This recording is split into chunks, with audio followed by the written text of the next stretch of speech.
Testing 1 2 1 2. Let me just make sure everything is working.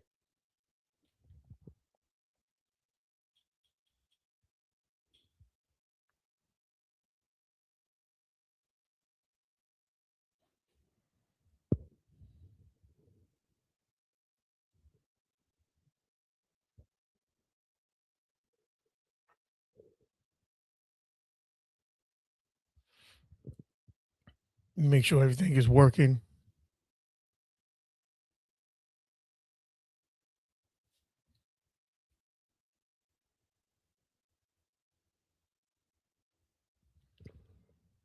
Testing 1 2 1 2. Okay, all praises.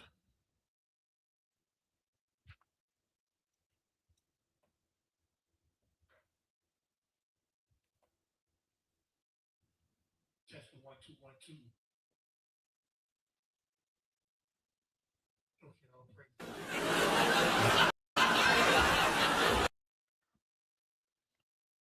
Okay, all praises. Everything is working. We thank the Creator for each one of you today. Oh, you're not coming through. Oh, give me a second.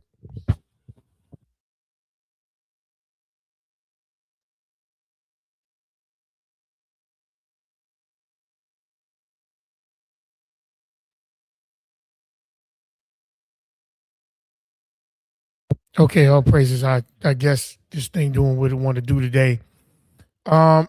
We thank the Creator for each one of you for joining me today. This is ITF TR. This is Maury Yacob. This is Maury Yacob. We thank the Creator for each one of you for joining today. We're gonna go ahead on and do a closeout Passover, but we're gonna pick up on where we had left off at, and on Matthew the 12th chapter.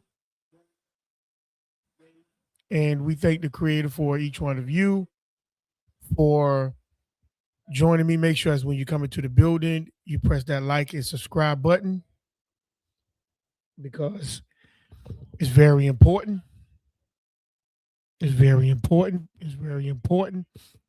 So we thank the Creator. We're going to pick up in Matthew the 12th chapter. We thank the Creator for allowing us to be here today. All praises. We thank the Creator for just giving us this opportunity to be able to fellowship today on this closeout of the Feast of Unleavened, which is connected to Passover. All praises to Sister Latoya.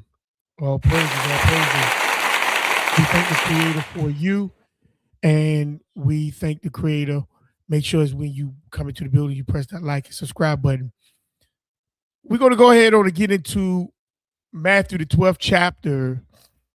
We're going to make sure we get into Matthew the 12th chapter. We're going to pick it back up, and we're going to go a little bit more deeper to show you that JC was breaking the law. But the problem is, see, we don't think he was breaking the law because they was getting you to look against the law and not at the law. And that's going to be the point. And this is how us as a people have been destroyed. Our culture have been removed, and the things about us has been thrown in the garbage. And the reason why is because we allow the church to come build its rock upon us. Malcolm X says what? We didn't land upon Plymouth Rock, but Plymouth Rock landed on us. And what Malcolm X was saying, JC say, upon this rock, I'm going to build my church, and the gates of hell shall not prevail against it. You got to understand what is the gates of hell versus your culture. Because when the church came to build on your land, they brought their culture. They brought everything that was about them. And for them bringing everything about them, they made sure they removed everything about you. All praises to Zipporah, Trey, and Jada. All praises to you. We thank the Creator for you. Make sure that's when you come into the building, you press that like and subscribe button. Upon this rock, I'm going to build my church, and the gates of hell. What is hell? According to, let's look at hell. Let's look up hell, family, because we got to pay attention to what this guy was saying. Something just dropped to me. Hell.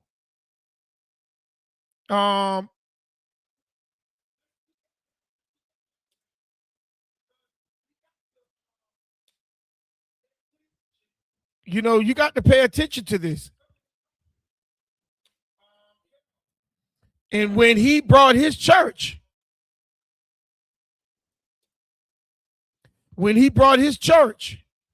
he brought anything outside his church is hell. So let's look up hell, family. Let's look at this.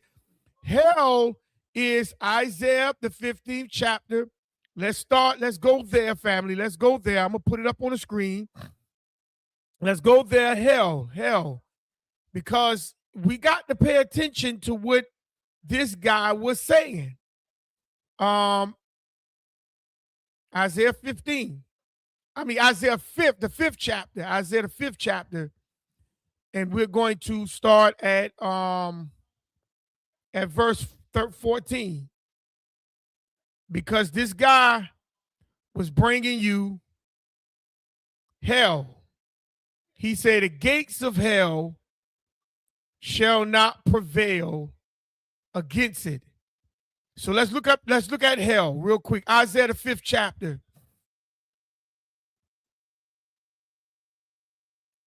Let's look at what Torah say what hell is.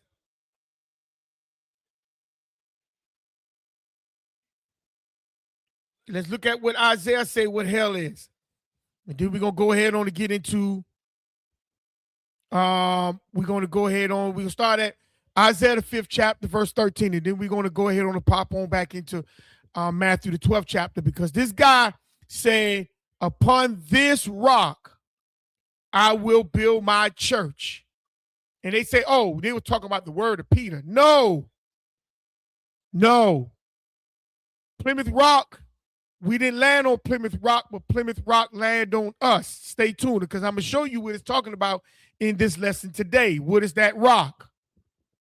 What is that rock? Y'all say, oh, the rock is the word. Yeah, the rock is the word.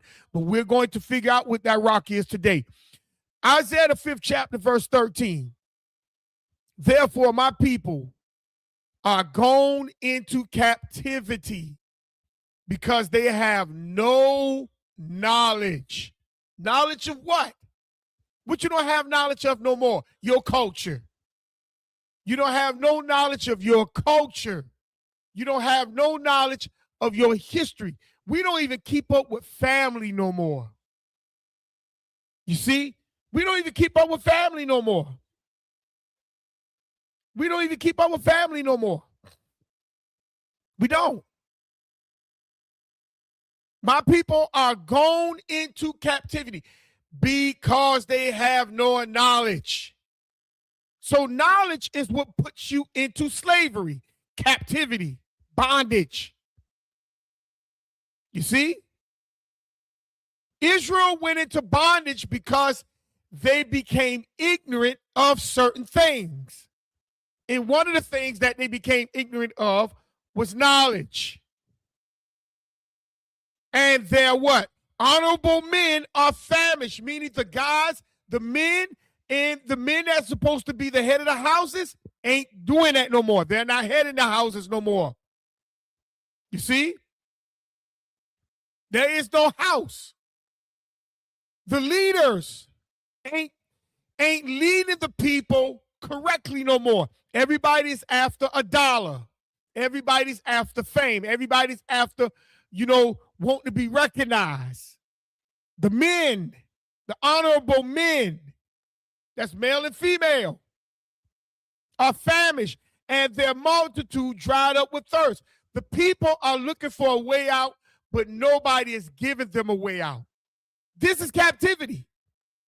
Upon this rock, I'm going to build my church, and the gates of hell shall not prevail against it. I'm going to show you what the hell is. Because anything that the church, all the order and the rules of the church has been brought to you, anything that the church does not accept, that is hell. See, the church is bringing you its ways, and it's going to get rid of your ways. Verse 14, therefore hell has enlarged herself. Because the people are confused. They don't know where to go. So they're going to go for what they feel is safe. And what is safe to them isn't the correct way of they should be walking. People are in hell right now and don't even know they are in hell because they do not have no knowledge. They're not being led by the right people. And they are not following the law, makes them dry. They are in hell right now and don't even realize it. And open her mouth without measure. You know why? Because every time a woman gives birth of our people are taught about the church before they are taught about the laws of the Creator. They are taught about JC before they are taught about the one Creator who brought us from out of Egypt. They are taught about Christmas and Halloween and all these other pagan days before they are taught about Passover and any other day. You see? We pass these wickedness of ourselves and what we were taught to children. That's why it says hell has opened her mouth without measure. And their glory and their multitude and their pomp, and he that rejoice shall descend in it. You see? That's the reason why we are in the position we are in right now.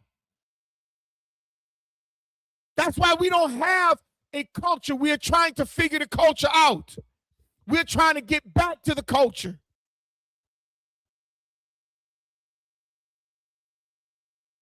You see?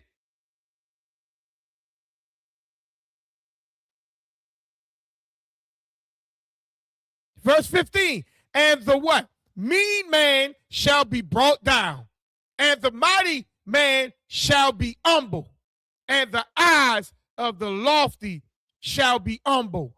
Why you think we ain't fighting no more? Why you think we don't have no heart no more to stand up for the Creator? Because we've been humble under the church. You see? We've been humble under the church. And y'all think that the church is a good thing. I know a lot of people ain't going to like it, but guess what? That's just what it is. You may not like it. But the church, we've been brought low. And we in hell. And don't even realize we in hell, family. We are in hell, family. And don't even realize that's what we are. What is this thing doing?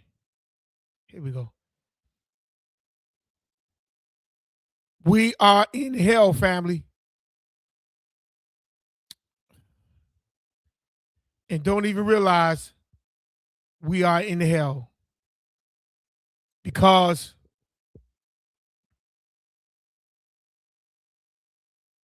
I don't know what this thing is doing. We are in hell and don't even understand The word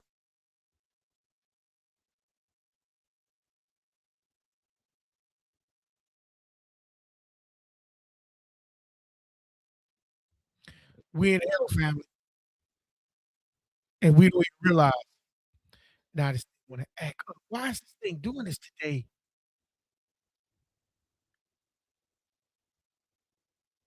Hold on.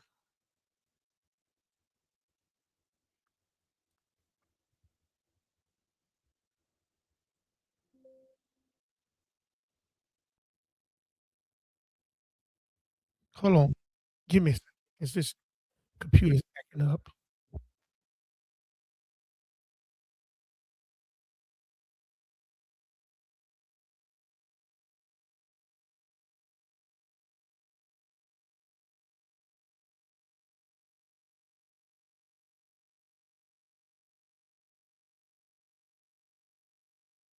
Why is this thing acting up?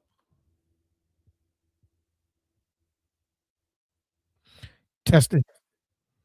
Yeah, see.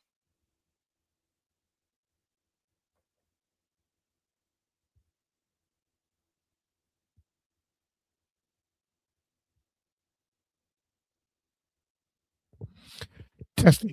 Do y'all hear one person? Y'all hear one or two people? Somebody put in the chat for me because this computer is really acting up right now.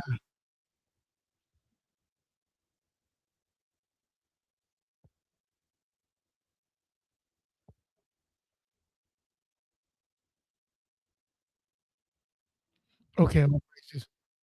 All right, all praises. Because it's echoing off my computer. I know they trying to F with me today, but it's all good. It's all good. Um,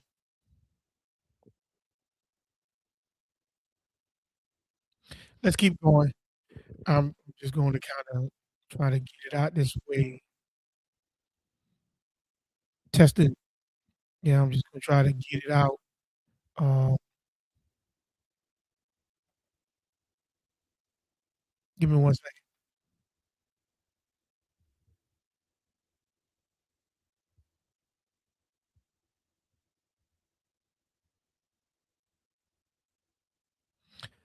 All praise.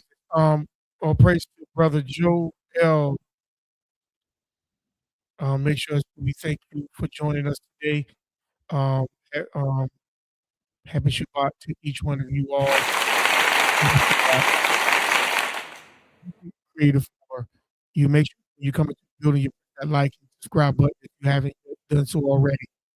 But let's go back to now we see what hell. We see what hell is. And we now I see why it's doing that because it still got the other page open.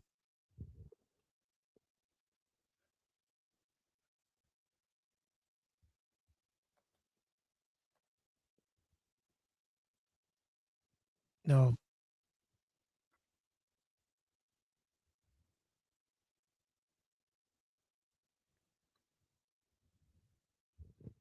give me a second. I see what it's doing. Testing one, testing one, two. Okay, all praises. Okay, all praises. Y'all still hear me, right?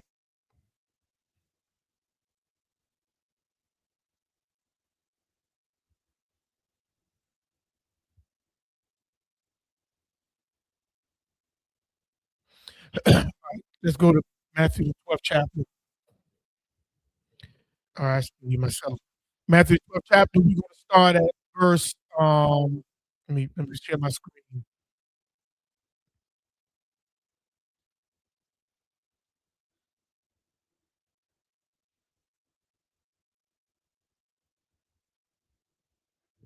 Yep, the gates of hell shall not prevail against it. Nope, the gates of hell shall not prevail against it. And the gates of hell is the gates of hell is simply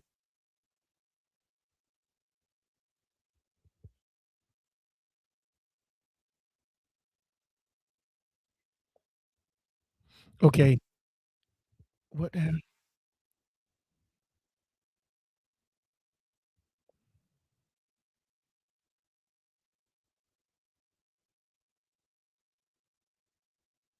Test one, two. Okay, the gates of hell shall not prevail against it. And I'm trying to figure out how in the world this thing allowed me.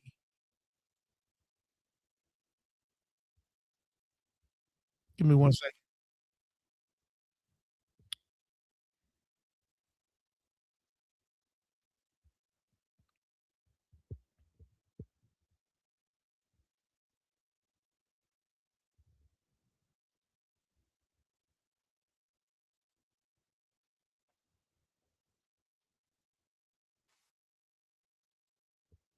Oh, still there. Damn.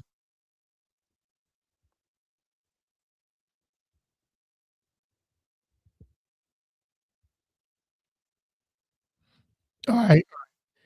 The gates of hell shall not prevail. So now let me just keep going because this right here gonna get sickening today. I don't feel like this today. Matthew 12th chapter. Let's start at verse 2. Okay, let me share my screen.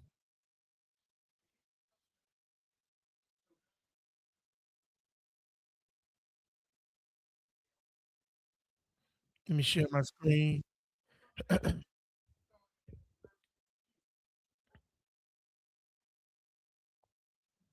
because I know a lot of people ain't gonna like this, but I don't care because the truth is the truth. A lot of people think hell is someplace tormented and I'm in fire. No, no, no. That's not hell. It's not hell.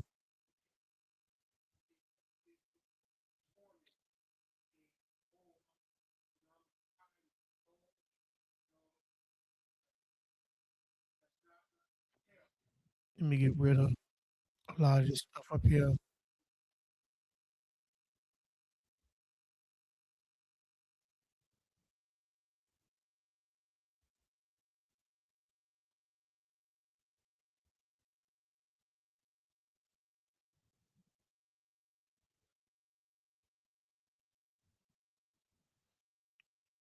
Hold on.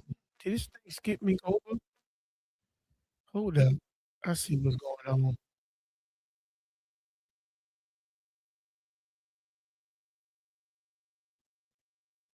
Hello? Okay, that's what's going on. Give me one second.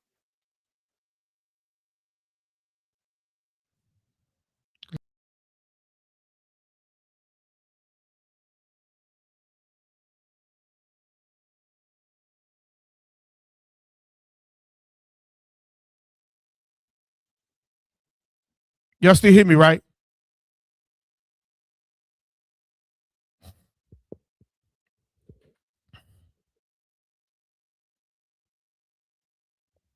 Y'all still hear me, right?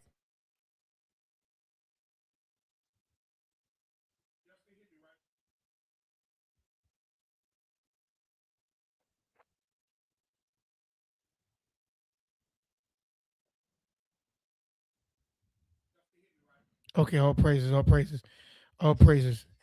We thank the Creator, all praises. So let's go ahead and pick back up. Let's pick back up. All right, I had to kind of go. That thing was kind of bothering me. So I'm not going to be long. I'm not going to be long. I promise you. But let's start at mom. Let me share my screen. Matthew the 12th chapter. Let me share my screen because I know a lot of people ain't gonna like hell because they thinking that hell is some place where you go and you be tormented. Nah, you already in hell right now. You in hell right now.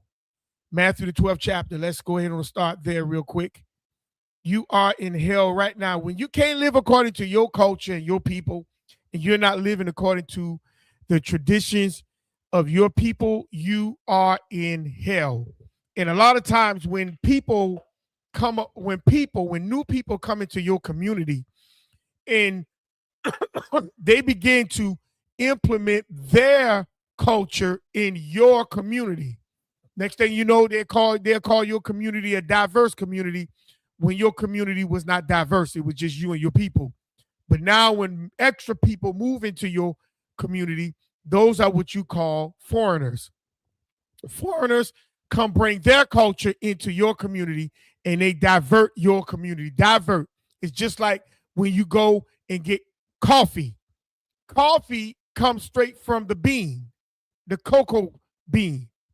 And when you drain that bean, that coffee is strong, depending on the type of coffee bean. It's strong.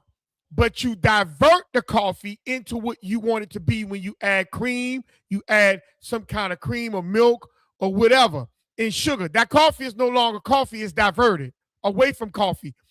See, it's the same thing when somebody come into your community and now they are adding to your community of something that was never there. They are bringing hell. And if they take over your community, that's hell for your people. Because they're going to drown out your culture. And they're going to make their culture greater than yours. So now let's pick up Matthew the 12th chapter, verse 2. Because a lot of people, I don't think we get it. I don't think we get it. I don't think we get it. I don't think we get it. So let's pick it up, Matthew the 12th chapter, verse 2. And let's look at what's going on. Because remember when I spoke about this last time, we saw JC broke the Sabbath, him and his disciples. So now let's get further into it, into this lesson. Verse 2, Matthew the 12th chapter, verse 2. But when the Pharisees saw it, they said unto him, behold, thy disciples do that which is not lawful to do upon the Sabbath day. Now, we talked about that already. If you haven't seen it, go back and see Matthew the 12th chapter. You'll see where I broke the whole thing down about the Sabbath. All right? So let's push on to verse 3.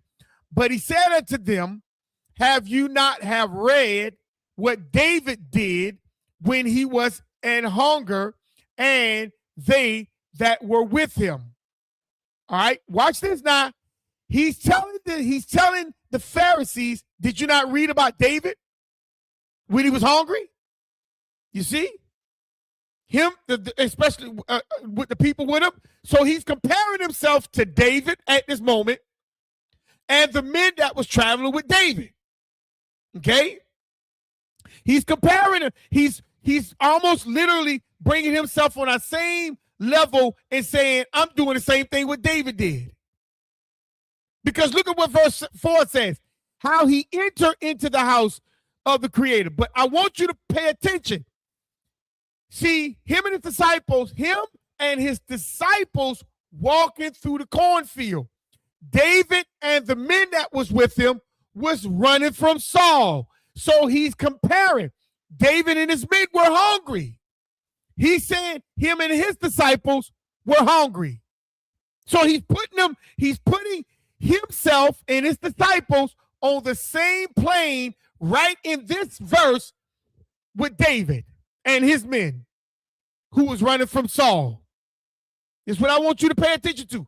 He's bringing the Pharisees' mind to saying, we're just like David right now. You didn't read the story? David and his men, they were hungry. Me and my disciples, we're hungry. He's bringing a comparison. I want you to see that. He's bringing a comparison. Then he's going to go further into the comparison. Watch. But I'm going to show you something in the comparison. Let's keep cooking. Verse 4, he says how he had entered into the house of the Creator and did eat the showbread, which was not lawful for him to eat, neither for them which were with him, but only for the priests. So he's saying, look, right now we're just like David. We're hungry. But David did something that was unlawful, but you don't condemn David. David went in the temple, him and his men, and they ate the showbread. But that showbread was only for the priests. So in other words, what he's doing, he's trying to condemn David and his men for eating the showbread. Let me see how you condemn David and his men for eating the showbread that was only for the priests. Because you're trying to condemn me and my boys for just plucking corn. You see? This is what he's doing. He's trying to now get the Pharisees to condemn David. See, that's what you call wicked. You're trying to push what you're doing wrong, and you're trying to get it focused on somebody else that has really nothing else to do with you. This is what you call wickedness. But let's keep cooking. Let's keep cooking.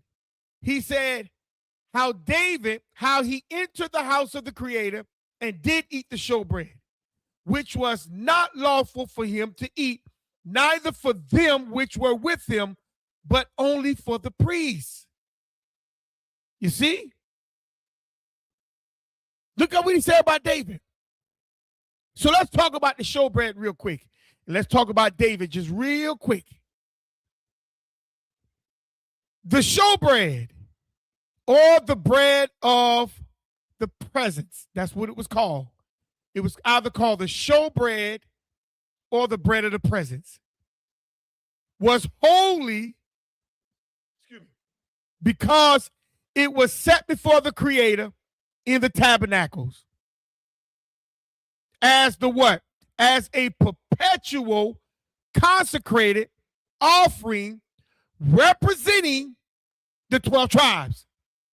So it was 12 pieces of bread set in the tabernacle before the Creator to represent each tribe. Okay? Each tribe of Israel in the Creator's presence. It was consecrated through sacred rituals. Okay? This is what the bread was. It was consecrated. It was set apart. It was representing each tribe. Okay? It was topped with frankincense, placed on a golden table, and consumed only by the priests in the holy place. It was only consumed by the priests. Okay? So now we understand that the priests, JC was correct. Only the priests ate the bread. It was consecrated. It was placed on a golden table. Okay? It was placed on a golden table. Now, I want you to pay attention to what JC said. Look at what verse 4 says. How he entered into the house of God and did eat the showbread. Now look what he just did. He just made it as if David went into the house and ate the bread. But let me show you how you keep the truth out by simply stating the narrative that you want on the table. The showbread, it was the sign of the covenant. That's what the showbread was for, the sign of the covenant. The 12 loaves represent the continuous face-to-face communion and covenant relationship between the Creator and the 12 tribes of Israel. That's what the 12 loaves was representing. When they placed it on the golden table and it sat in the tabernacle, it represents the 12 tribes constantly in the face of the Creator. That's what that was for. Okay? The presence of God. It says the Hebrew term, pananopos, bread of the face, of the faces, or bread of the presence, symbolizing the loaves were constantly before the Creator's face. See, in other words, the bread was only a symbol of Israel constantly staying in the presence of the Creator. That's what that was for. It was a symbol. Okay? Let's keep cooking. I want y'all to remember what JC said. He just went into the temple and he just ate it. Now let's keep going. So constantly in the Creator's face, consecrated face, a consecrated offering. It was a memorial food offering that was set apart from common use. It was set apart from common use. So common people could not just eat this bread. Okay? And it was the reason why the priest ate it. Let's keep cooking. Okay? Now, it says specifically to be offered to the Creator and later eaten by the priest as a what? Sacred act of dining in the Creator's presence. A symbol of provision. So they ate this bread as a communion to dine with the Creator. That is one of the symbolism of why the priests ate it. Because there were 12 priests, and those 12 priests, each priest ate a bread, and it was representing each tribe. Okay? Let's keep cooking. Now, the bread represents the Creator. The bread represented God as the provider of substance for his people. That was another point of the bread. It represented that the Creator was providing for his people. Substance. Okay? All right, now let's keep going. Renewed weekly. So it wasn't just, the bread just didn't sit there. It was cooked weekly. They baked bread weekly. Okay? Renewed weekly to show his daily care. All right? This is what I want you to pay attention to. The bread was put there weekly. Okay? Now, let's keep cooking. To show his daily care, symbolic purity. The bread was made of fine flour without leaven. They didn't have that. They didn't have that flour that have the yeast in it.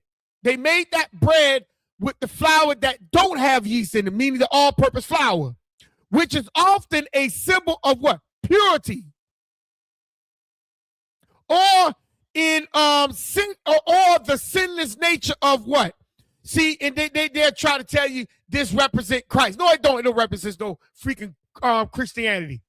Okay? It was representing pure because you could take fine flour and sacrifice fine flour. All right?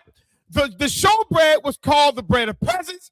That the bread is a memorial of food offering. We could go to Leviticus. Let's go to Leviticus, the 24th chapter, verse 5 through 7. Let's ride it real quick.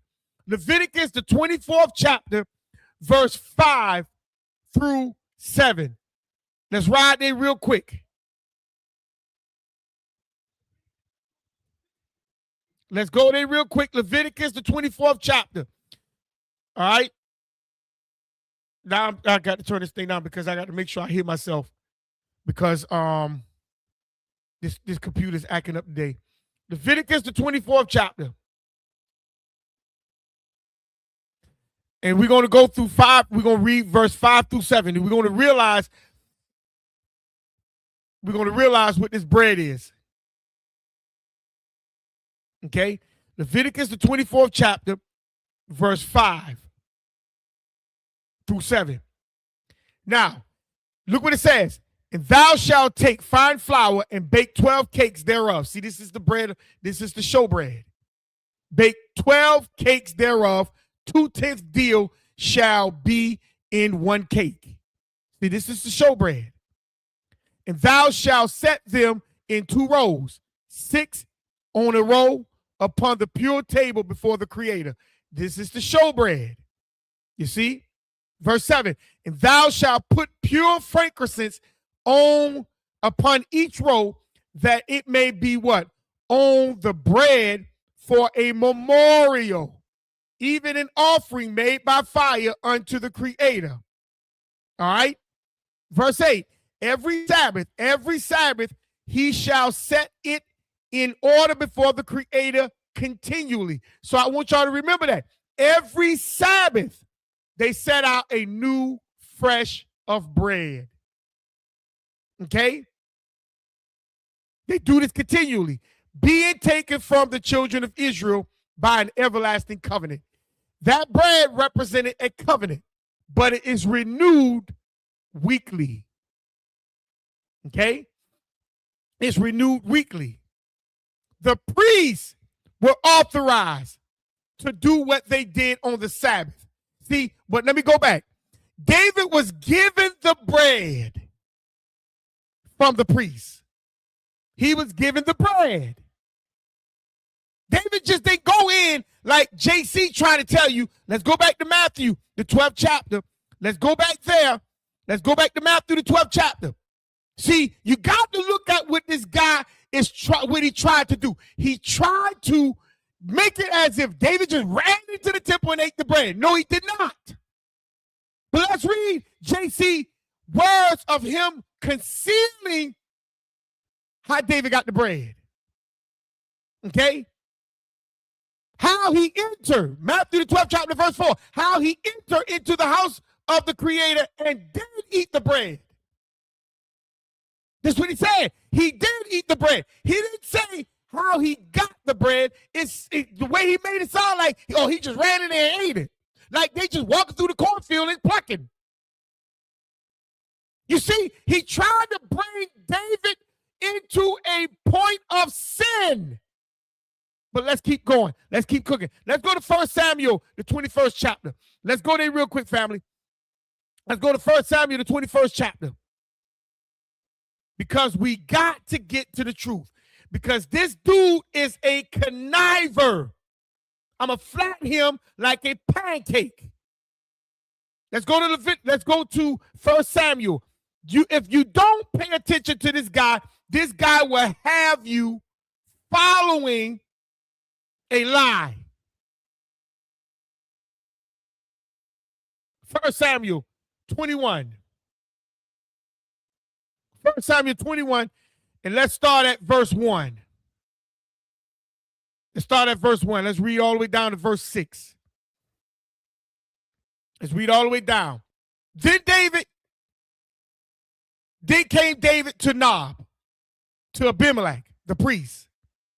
And Abimelech was afraid at the meeting of David and said unto him, why art thou alone and no man with you? So Abimelech, the priest, saw David and was like, whoa, what's going on, bro? Why you by yourself? Because Abimelech knew that David was in King Saul's castle. He understood that Saul had put him in his cabinet. So now when Abimelech see that, he's like, whoa, bro, why you by yourself? Verse 2, and David said unto Abimelech the priest, the king has commanded me a business and has said unto me, let no man know anything of the business whereabout I send thee, and what I have commanded thee, and I have appointed my servants to such and such a place. So David is telling them, look, bro, this is what's going on. This is what's going on. Now, therefore, what is under thy hand? Notice what he asks him. What is under your hand? See, David is asking him, what's under your hand? Because Abimelech had bread under his hand. Give me 5 loaves of bread in my hand. I see what's in your hand. Can I have 5 loaves of that in my hand? Or what there is present. So now this is very important. David see bread in priest Abimelech's hand. And David is asking him, can I get 5 of that? I got 5 on it. So in other words, he's saying, can I get 5 of those loaves? You got 5 on it, bro? Can I get it? Or what is present? In other words, what is left? So what's going on? He's saying, can I get what is there, what you got in your hand, or what you got left? What's left? Because what was Abimelech doing? Let's keep cooking. Verse 4. And the priest answered David and said, there is no common bread under my hand, but there is hollow bread. So he's telling him, look, this bread right here ain't common bread, bro. This bread is sanctified.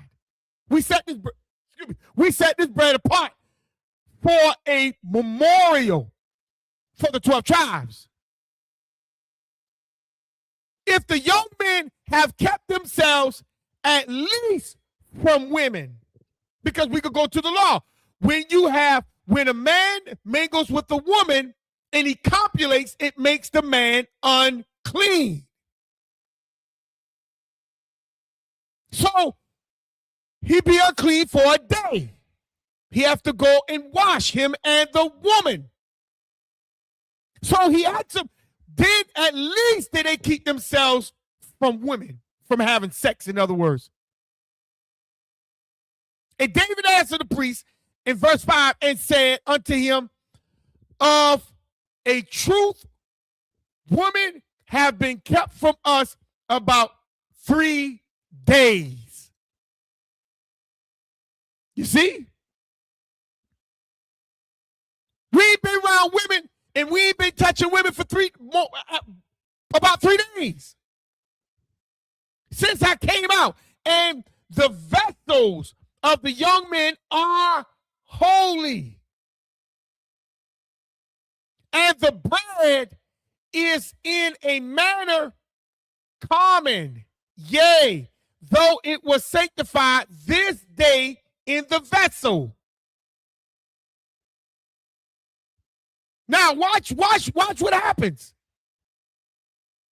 The priest say you got to make sure they right, bruh. And David said it is right. So watch this. So the priest gave him hollow bread. The priest gave him hollow bread.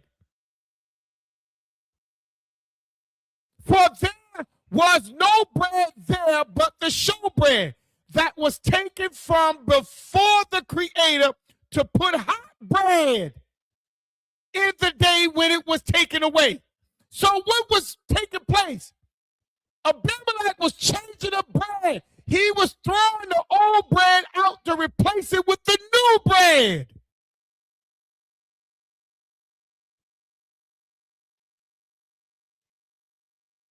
So now, David just didn't eat the bread. He was given the bread, and it was old bread. And it was being replaced by new bread.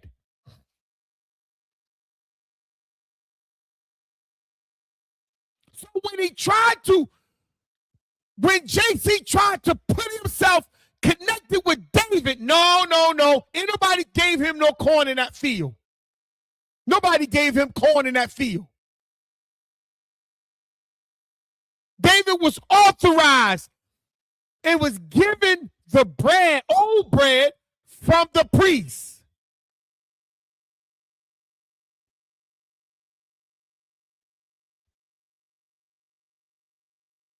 You see?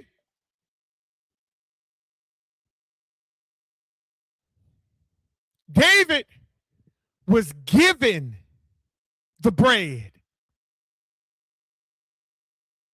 by the priest.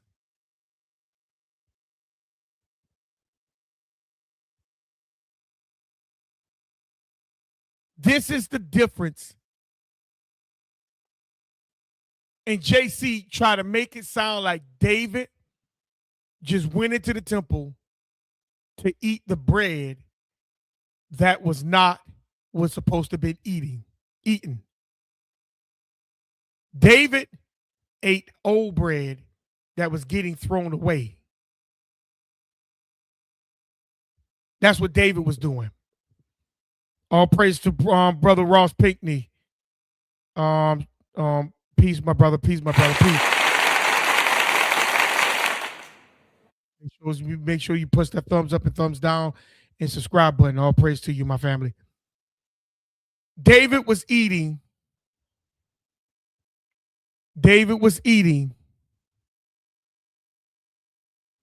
stale bread. that was getting ready to be thrown away. And that's the reason why JC was trying to compare himself to David. But he did it in the slick way, but he didn't tell you that the priest gave David the bread. And the bread that David was given was old bread that was getting ready to be replaced with the new bread. You see? And that's why he go to verse 5 and said what? Or how have you not read in the law how that the Sabbath day the priests in the temple profaned the Sabbath and are blameless? You don't blame the priests for when they profane the Sabbath. See? What did the priests do to profane the Sabbath? The priests were authorized to do what they did on the Sabbath. Let's go there real quick. Numbers, the 29th chapter, verse 9 and 10. See, we have to stop playing with this guy. Numbers, the 28th chapter, verse 9 and 10.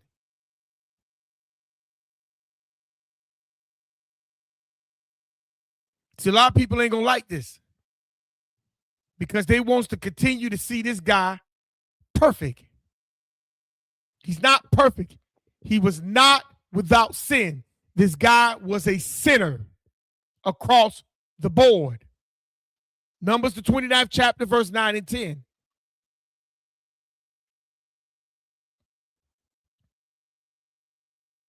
And it says, and their meat offering shall be a flour mingled with oil, 3/10 deals with the bullock, and 2/10 deals with one ram. A several tenth deal with the, am I right?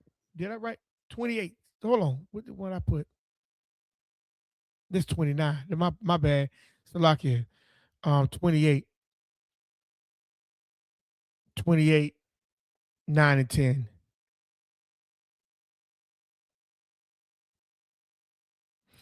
So let's read it.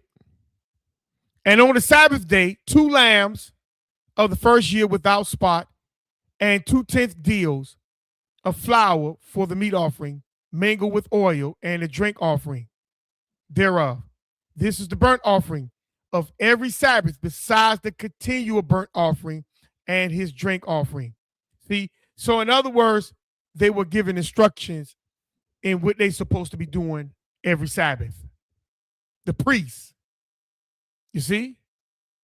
The priests, the same way they bake the bread in the temple, they have to do certain rituals within the temple. The priests. This had nothing to do with Israel, but this is the priests. They were consecrated to do certain things before the Creator for the nation of Israel. The priests broke the Sabbath. They broke the Sabbath. It wasn't that, oh, when the priest broke the Sabbath, they didn't get blamed. Well, that's not true. Let's go to Ezekiel 22:26. See, because when the priest broke the Sabbath, I just told y'all what hell is, where hell come from. Hell come from because the priests, your leadership, is not standing according to the law. Ezekiel 22:26. The priests, when they broke the law, it was known that they broke the law. It wasn't nothing spectacular that saying, oh, when the priest broke the law, that it wasn't known. That's a lie. But they were authorized to do what they did. Ezekiel 22:26. Her priests have violated my law and have profaned my holy things. They have put no difference between the holy and profane. Neither have they showed difference between the unclean and the clean. And have hid their eyes from my what? Sabbaths. and I am profane among them. The priest was supposed to show the Sabbath among Israel. The priest was supposed to be the difference among Israel. That's what the showbread was about. So Ezekiel showed where the priest was being told that they broke the Sabbath. Wasn't that the priest, when the priest broke the Sabbath, but they still was blameless? That's a lie. The priests were never told. The priests were never told.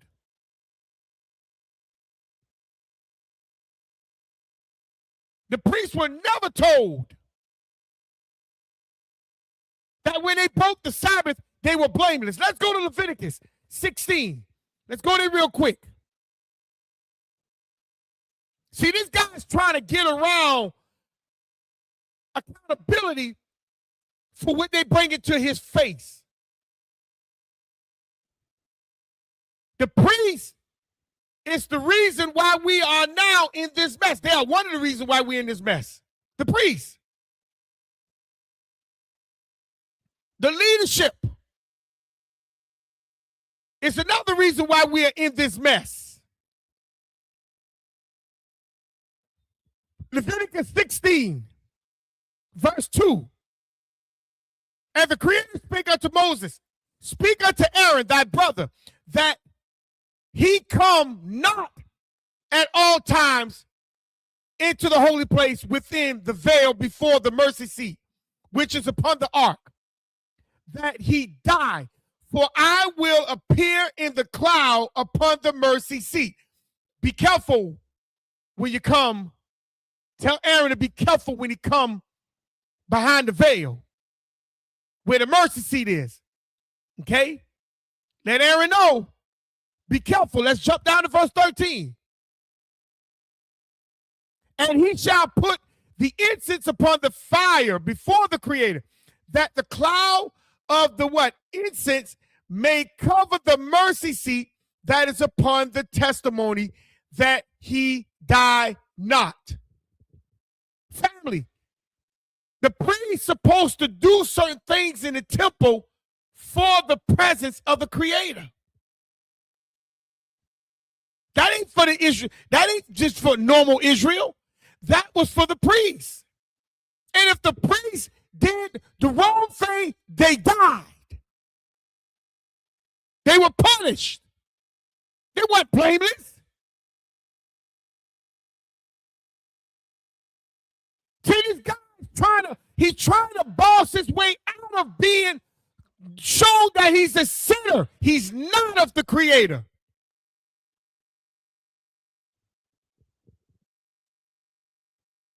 The priest would die if he entered the most holy place improperly, meaning the wrong time, or without proper sacrifice.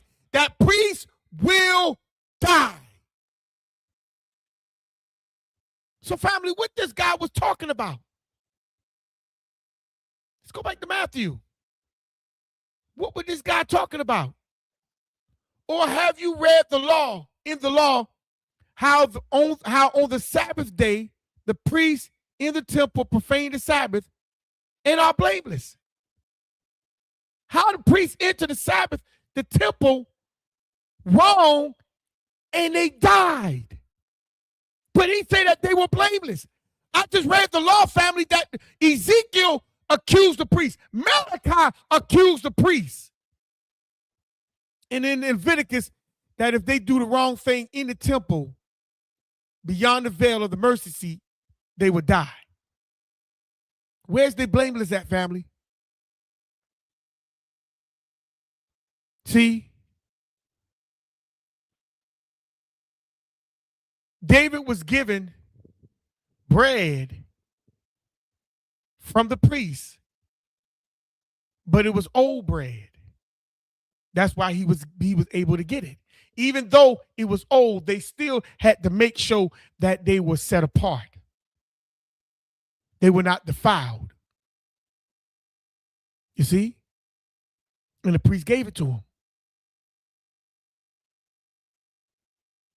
They had to make sure that they were right before they ate that bread, even though it was old bread and it was being replaced by new bread.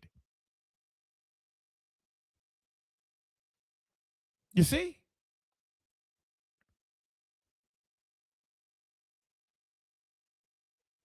This is the problem. We allowed this guy to talk, but we don't challenge him with the law. And then when you challenge him with the law, people get afraid. Oh, you don't know what you're talking about. The reason the showbread was only permitted for only the priests is because of Leviticus 24:9. I read it already. You go back and read it. Okay? You go back and read it. It was because of Leviticus 24:9. This guy was not, he was not family. He was not without sin. This guy was breaking, he was committing sin across the board. And now he's trying to get out of what they was trapping him in. Because I'm going to show you why. Let's go to verse 6. Because verse 5 says, he said that the priests were blameless. And I just showed you that the priests were not blameless. If they were out of order, they were put to death. David just didn't go in the temple and just ate the bread. He was given the bread by the priest. He was authorized to eat that bread. The priest gave it to him. When the priest was out of order, they died. You see? They had judgment placed upon them. Judgment was there. You see? So now let's look at it. Verse 6 says, but I say unto you, that in this place is one greater than the temple. So he's telling you, even though David did that and the priest was authorized, he said, I'm not obligated to none of that. I'm greater than that. That's what he said. I'm greater than what you read and what you understand. That's what he said. I'm greater than that. For prayer. Then anything, then the two examples that I mentioned, I'm greater than that. I'm not held by a priest. And I'm not held by the obligations in the temple. I'm greater than the temple. Let's read it again. But I said to you that in this place where we are standing at right now is one greater than the temple. I don't need to go to the temple to be able to allow the priest to make me, to allow the priest to give, to allow me to do this, to eat that.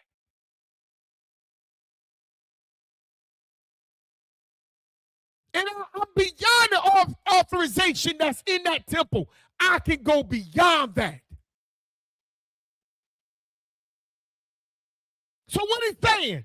He is saying he is the dwelling place. He's the dwelling place. Huh? He's your dwelling. He is where you need to come and dwell at. For the Creator. And he has the divine authority, not the temple. It's him. That's what he's saying. Huh?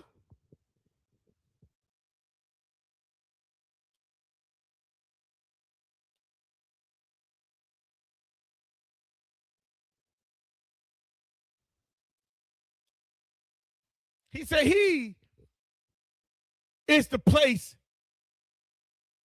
He is that temple. Matthew 11:28. Matthew 11:28. Let's check it out. Pull it for yourself. Matthew 11:28. JC said, "Come unto me, all you that labor and are heavy laden, and I will give you rest." He's telling you he's the dwelling place, not the temple that the Creator told you to build for him. JC said he gonna give you rest. He is that divine authority, not the temple. You don't need to go to no temple. He is that divine authority. He don't need no priest to authorize nothing for him.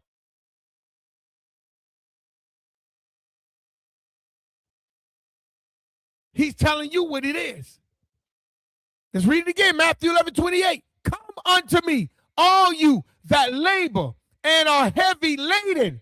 Come and I will give you rest. He said not about the law. He said not about the Creator. He said he will give you rest. That's why he's telling you what David did, that was nothing.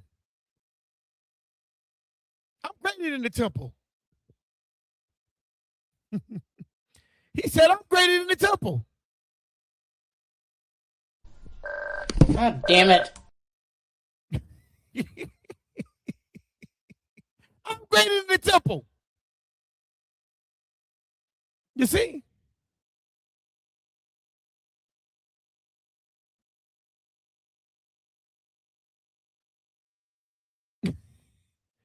He said, I'm greater than the temple.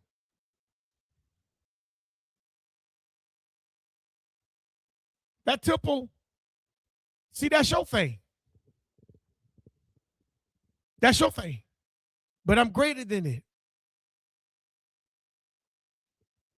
This is what JC just told the Pharisees. The temple don't hold me. See, it hold you.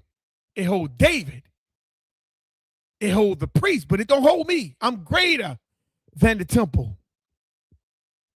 I'm greater than that temple. You see?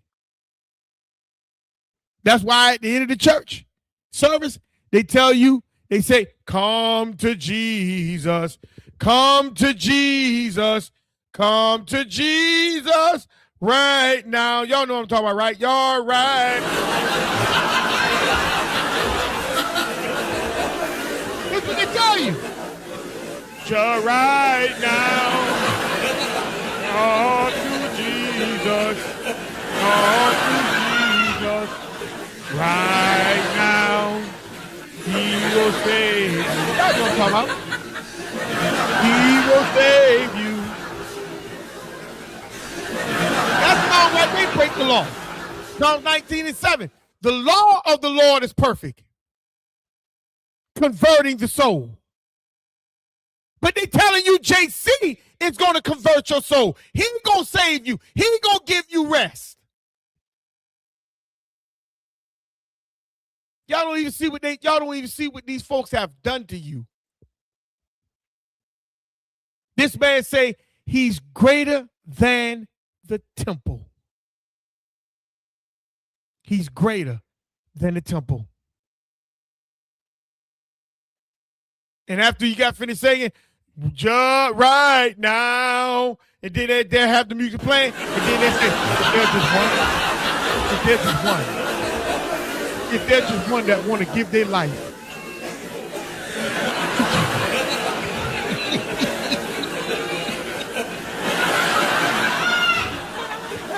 You don't even know what you just gave your life to.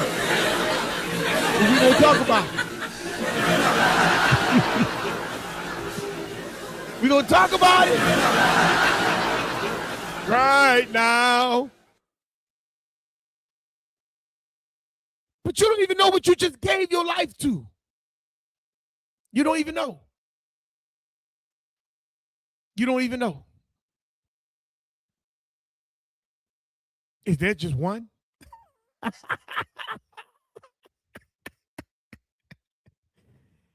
Let's keep cooking. JC say I'm greater than the temple. I'm greater than the temple. Because he's telling you he don't abide by the rules you abide by. He don't do that. He's better than that. He's greater than that. He's beyond that. This is what he was saying. He's your dwelling place. I just showed it to you, Matthew 11:28. He said, all you that heavy and laden, come to me and I give you rest. See, you go, your Sabbath is him. Uh-oh. Your Sabbath is him. He's your Sabbath. He's your Sabbath.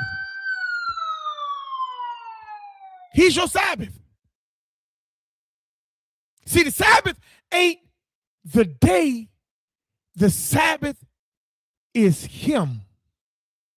He's your Sabbath. He said, come to him. He's going to give you rest. He's going to give you rest. I know y'all don't like this. I know you don't like it. But I'm a flatten it like a pancake. That's why he say he's greater than the temple. He's greater than that. He don't have to be in the temple. He don't have to go by the temple rules because he's greater than that. He's greater than that. Let's go to Exodus 25:8. He's greater than your temple. He don't follow the temple rules. He's greater than the priest. He's greater than anything that was set up in Israel. He's the divine. He is your Sabbath.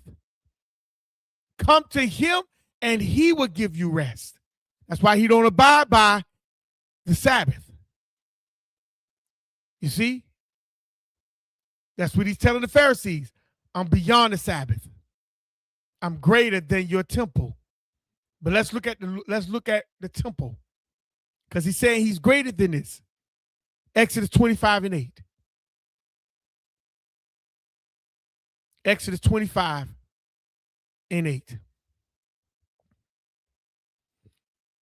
Let me start at verse 1 and then we're going to drop to verse 8. And the Creator spake to Moses, saying, let's go to verse 2. Speak unto the children of Israel that they bring me an offering of every man that giveth it willingly, not forcefully. It's a willing sacrifice with his heart. Yes, ye shall take my offering. I told y'all sacrifice was volunteer. You have to be willing to do that.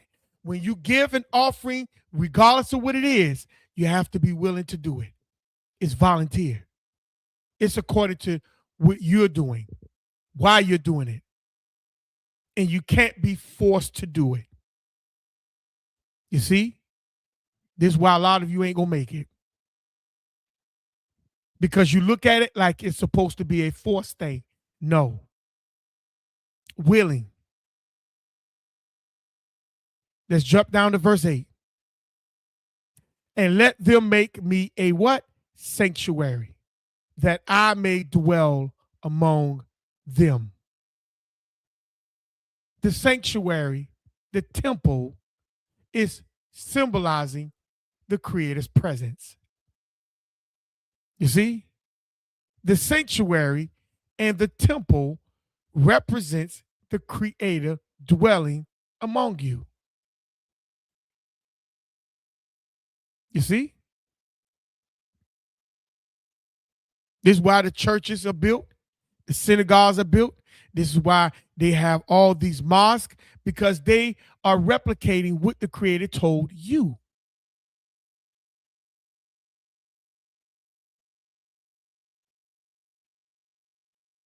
You see?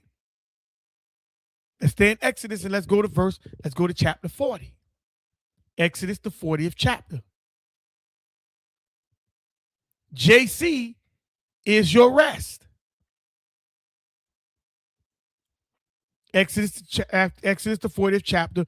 Let's jump down to verse 34 through 38. JC is your priest. See? He's your priest. He's your rest. He's your Sabbath.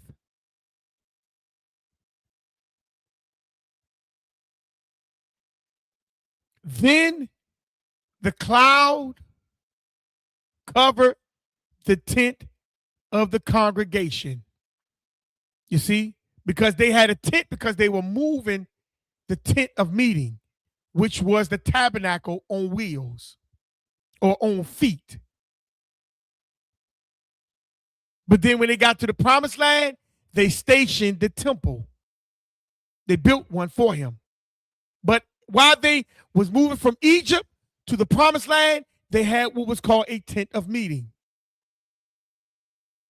And the cloud would cover the tent of the congregation, and the glory of the Creator filled the tabernacle. It represents his power of his presence. And Moses was not able to enter into the tent of the congregation because the cloud abode thereof. Moses himself couldn't even get in the tent. They had to stay outside the tent because the presence of the Creator was in the tent. And the glory of the Creator filled the tabernacle. And JC say he's greater than your temple. You see? Verse 36, and when the cloud was taken up from over the tabernacle, the children of Israel went onward in all their journey. So when the Creator filled the tabernacle, everybody was at a standstill worshiping. But when the presence left, everybody went back on to doing what they've been doing. Verse 37, but if the cloud were not taken up, then they journeyed not till the day that it was taken up. Everything came to a standstill. The tabernacle, the temple, is not some place where we just go and gather and have a that's not what that's for. Come on, praise his name. Praise his name. Come on, praise his name. That's not what that's for.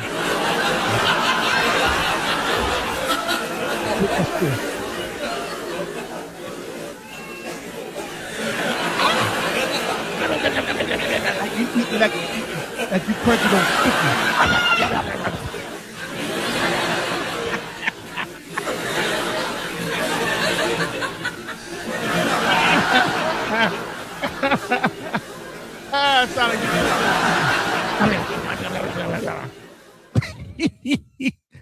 Sister Latoya say if he thought the priests were held blameless, then why does he feel he was sent to replace them? And that's the truth. That is the truth.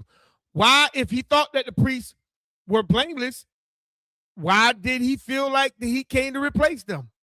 You see? And that is the truth.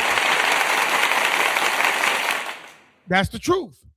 Ross Pinckney said, here we go again, 1147, timeline shit. Sacrifice of self is the magic, and the body is the temple. To bring the body into submission through self-sacrifice of old cellular behaviors, and only then can one achieve the biological process of crystals. I mean, I hear what you're saying, brother. I appreciate your point. I hear what you're saying, but yes, we have to sacrifice through the body. Yes, we have to be submissive through self-sacrifice, and we have to bring self back into oneness of how we were created to be. Okay, that's not the biological process of Christios. Christios is a Greek word, means Christ. Christ is the Greek word, means one who was anointed. Okay. Now, there were many anointings. And if we're going, I'm going to play with you on that point, and I would say, okay, all praises. I would say that to you, brother Ross Pinckney, because I see the blur of the lines. So just on that note, I say all praises to you, brother. I say all praises to your comment. Okay, I would say that for you. Okay, I'm not here to argue that. I would give that point to you, and you're right. It's the process of the anointing of not Christ, though, not no JC, but it's the anointing of the purpose of the Creator have called us. That's why many of our people are in hell, because we have moved and ran away from the purpose that we were anointed to be, which were the priests of the earth. So that's why I say I would give you that point. So all praises, my family, all praises. But we can see just on this note that that if the presence was still there in the temple, the people stopped. The people stopped. You see, they stopped. Exodus 40, 34 through 38. They stopped. In the last verse in 38, on the Exodus, the 40th chapter, it says, for the cloud of the Creator was upon the tabernacle by day, and fire was on it by night. So the fire sat upon the tabernacle at night, and the what? Cloud of the presence was by day. In the sight of in the sight of all houses of Israel. I told y'all this is not an individual thing. It's a house. It's your house. And the head has to make sure he's in line, or the whole house is out of order. In the sight of all the houses of Israel throughout all their journeys. You see? The houses had to make sure they saw the presence. The tabernacle, the temple, wasn't just any place to play with. It's where the seat of the Creator is.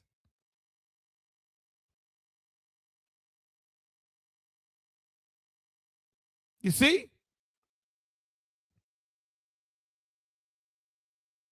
The Creator literally dwelt among Israel. He literally did.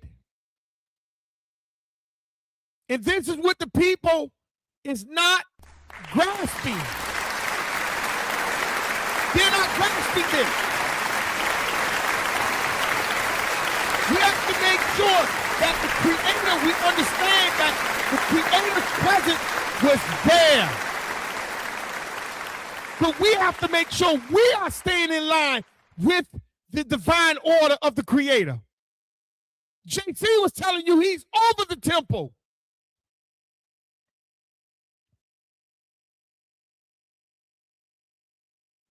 Ross Pinckney said the inward state of spiritual consciousness representing the anointing, the immortal soul, or the higher self within every individual. Well, yes, now when you talk about the higher self and the lower self, you're talking about behavior. Okay. Yes, all of us have that, but here's the problem with that, Ross Pinckney. Here's the problem with that. Every last one of us have that because all of us were adopted by a culture. And so when we were adopted by a culture, well, in other words, let me put it like this. If you have a job, okay, if you have a job and your job was bought out by another company, that job is going to come in and not automatically in one day, but they're going to do it over time.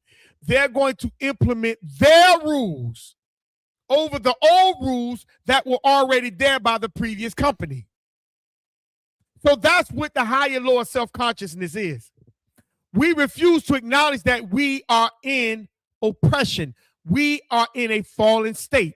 Where is the fallen state at? The fallen state is you fell from the culture of yourself into the culture of someone else.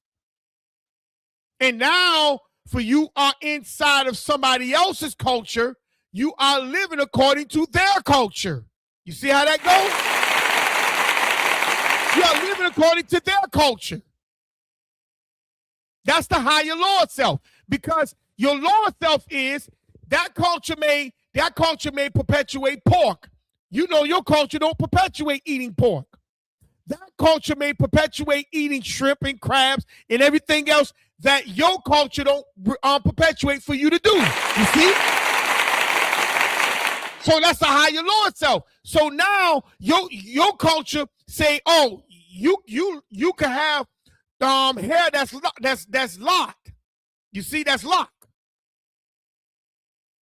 But their culture say, no, you got to have straight hair. You see how that goes? Higher lower self. You're going to have to choose in which self you are going to follow. You're either going to live in a culture of your people, your purpose, or you're going to live in hell outside of your purpose. You see how that goes? That's the higher lower self. We have to identify culture.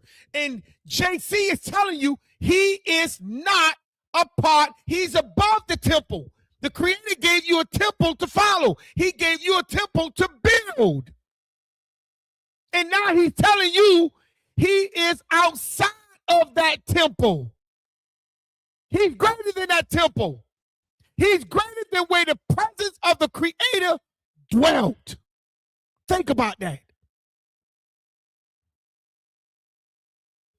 You see? This is what he's telling you. He's greater than self. I mean, he's greater than the temple that was built. He's greater than the temple that the Creator dwelt in. He's greater than that. You see? And I just showed y'all the Creator dwelt in the temple. And he's telling you he's greater than that. He's greater than where the Creator dwelt. Let's go to 2 Chronicles 7, the 7th chapter, verse 1 and 2. He's telling you he's greater than the temple.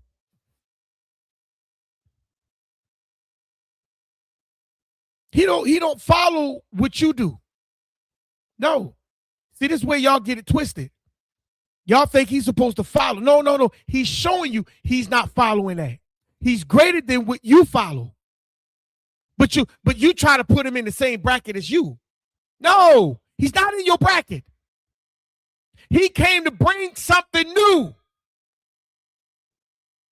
to push your bracket away. 2 Chronicles 7, verse 1 and 2. This is what it says here.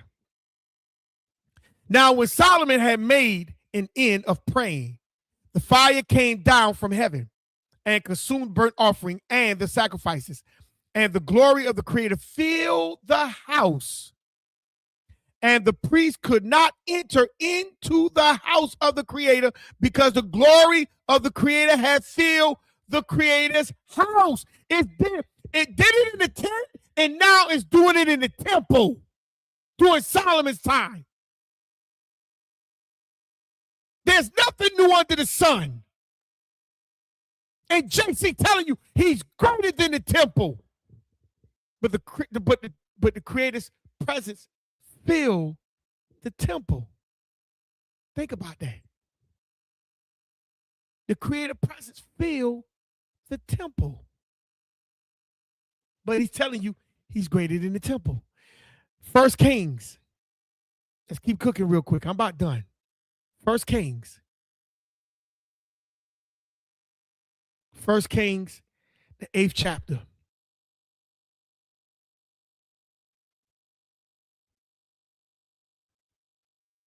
Verse 10, 11, and 12. And I'm going to start on the screen underneath on the bottom of the page. Those that comes on every week, I'm going to start thanking you. I'm going to put your names up, and it's going to constantly be showing those ones that do support the page weekly. And I'm going to make sure I'm going to start showing you gratitude on the page. And I just want to kind of just tell each one of you that come on the page, thank you from the bottom of my heart, because you make the platform what the platform is. I just want to thank each one of y'all, and I'm going to make sure that starting next week, that the names are being shown, the ones that do support the platform weekly. It don't matter if it's one person, 2 people, 3 people, 4 people, 5 people. I'm going to make sure your names are known who support this platform weekly. All praises to you. Thank you. Okay. I just want to thank each one of you for making it possible. All right. So let's go to 1 Kings, the 8th chapter, verse 10, 11, and 12. And Elijah said, verse 10, and Elijah said unto him, go, say unto him, thou mayest certainly recover. Howbeit, the Creator showed me that he shall surely die. And he settled, verse 11, and he settled his countenance steadfastly until he was what? Ashamed, and the man of God wept. Verse 12, and Hazael said, why weep, my Lord? And he answered, because I know the evil that thou wilt do unto the children of Israel. Their stronghold will thou set on fire, and their young men will thou slay with the sword, and will dash their children and rip up their women with child. You see? Now watch this. And Hazael said, but what is thou servant a dog, that he should do this great thing?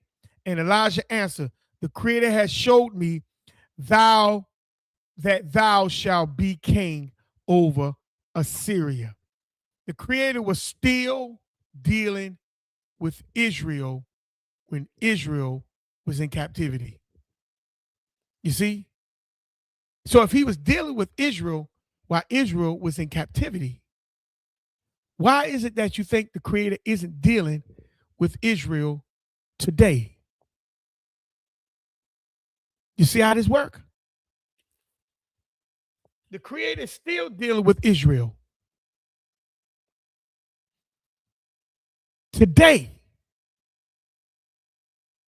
2 Chronicles 5:14.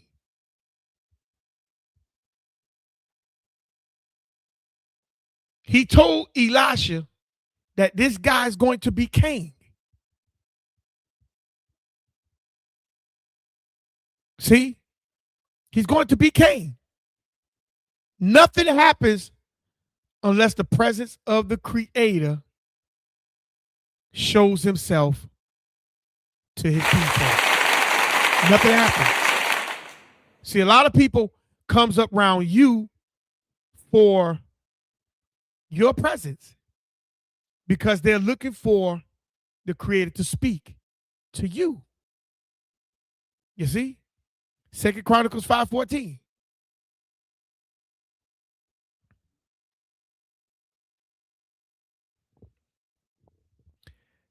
So that the priest could not stand to minister by reason of the cloud. For the glory of the Creator has filled the house of God. See? Everything the Creator was in the temple.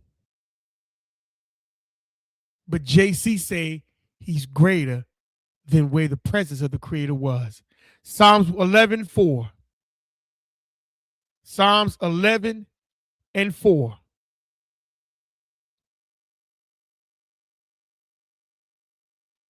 Psalms 11:4.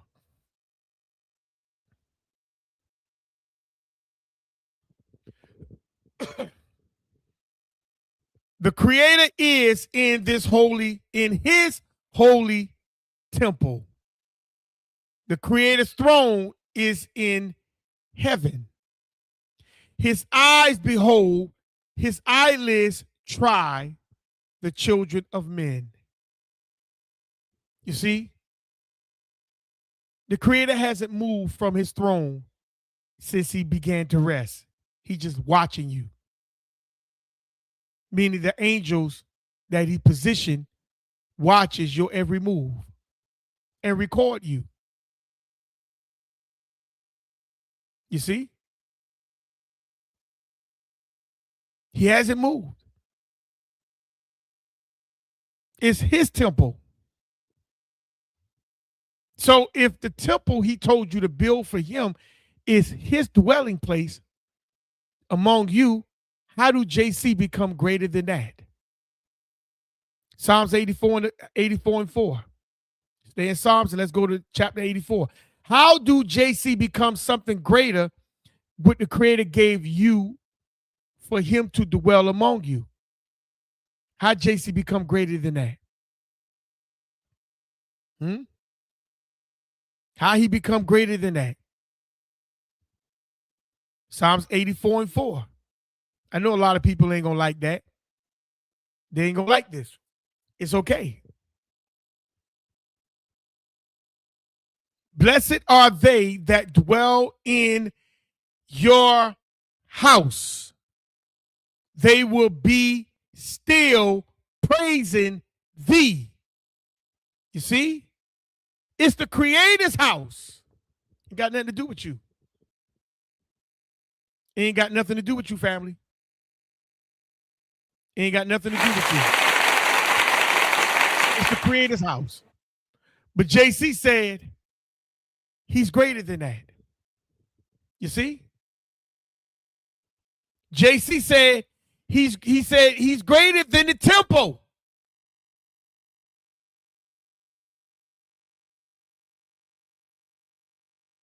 How can he be greater than something the Creator asked and commanded for you to build? How he become greater than that?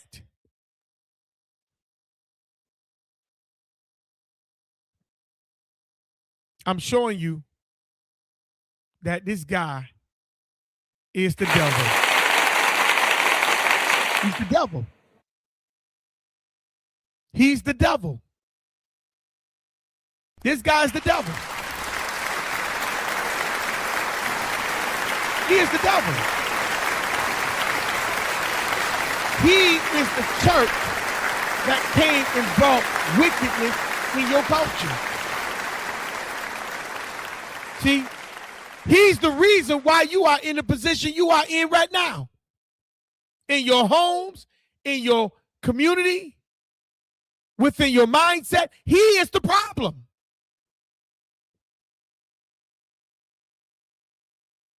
The reason for the construction of the temple, it included to bring in the presence of the Creator. It was a designated resting place for the Ark of the Covenant. You see? The temple wasn't just a place where you come in. It wasn't none of that. It was a designated resting place for the Ark of the Covenant, representing the Creator dwelling among you, Israel. The temple represented the Creator dwelling among you. That's why the temple was sacred.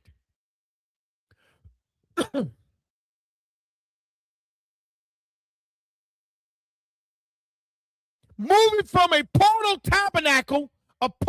tabernacle, to a permanent grand structure. You see, they went from a portable tabernacle to a grand structure. I showed you the temple. The scriptures. The creative presence still came in when they built the temple.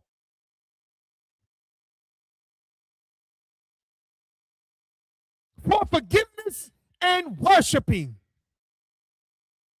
The temple served as a central location for sacrifices, to atone for what? Sins of the nation, and a place to bring prayers for what? Various needs like famine, plague, and protection. They all gathered there for these reasons and many other reasons. Symbolic center. This is what it was, a symbolic center. It mentioned that the Creator was what? In the midst of his people, with the structure acting as a bridge between what? The Creator's throne and earth. That's what the temple represented. You see? The Davidical covenant, the Creator's promise, David, that his offering, dealing with Solomon, would build his house for his name. Not for Israel. It was for the Creator's name. It was for the Creator's presence.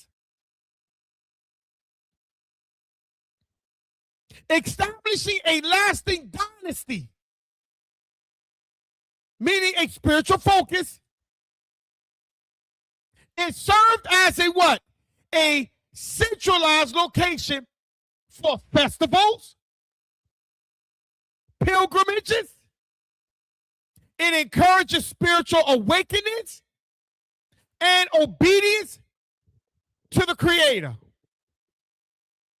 These are what some of the things the temple emphasized. You see? But JC said he's greater than all of that.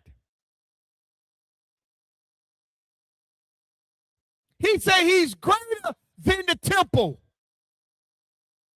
Because you in church, you tell the people, oh, Paul says the temple is the body.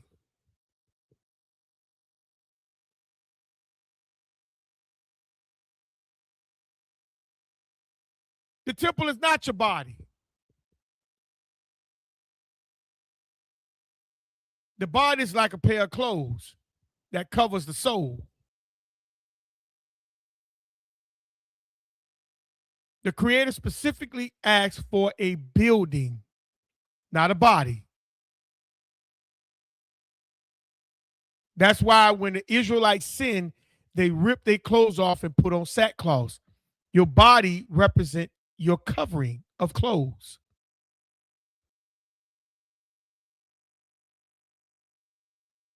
This body is not your temple. The Creator doesn't dwell in this body. He's showing you that.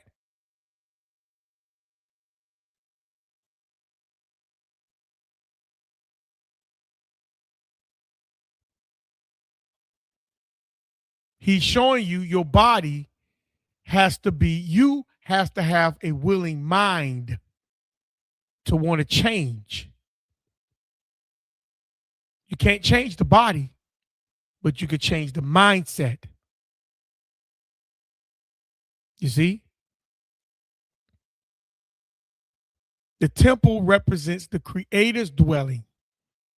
It's a bridge between you and him. That's what the temple represents. But JC say he's greater than that. JC said he's greater than that. And I'm coming to a close. Verse 7.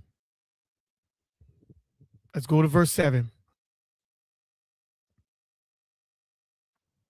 But if you have known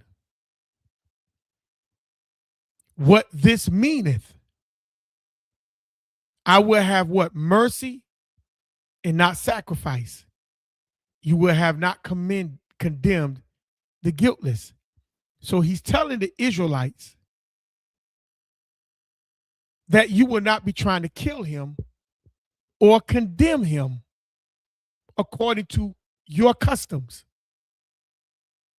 You see? You're trying to put me in the box according to your customs and culture. I'm beyond your customs and culture. You see?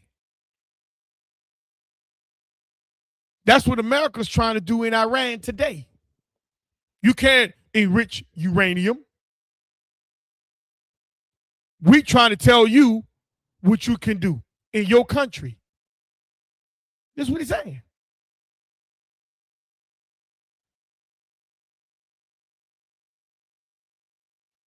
You can't.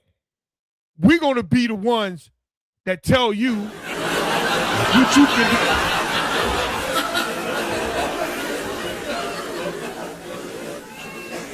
do. Your next meeting.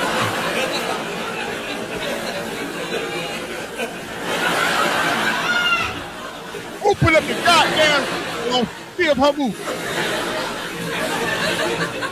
See? We're greater. They tries to impose their will onto you.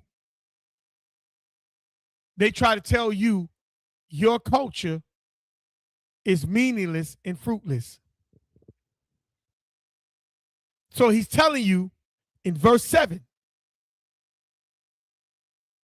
he will have mercy and not sacrifice, meaning God, the creator's value, compassion, and love over rigid religious ritualism.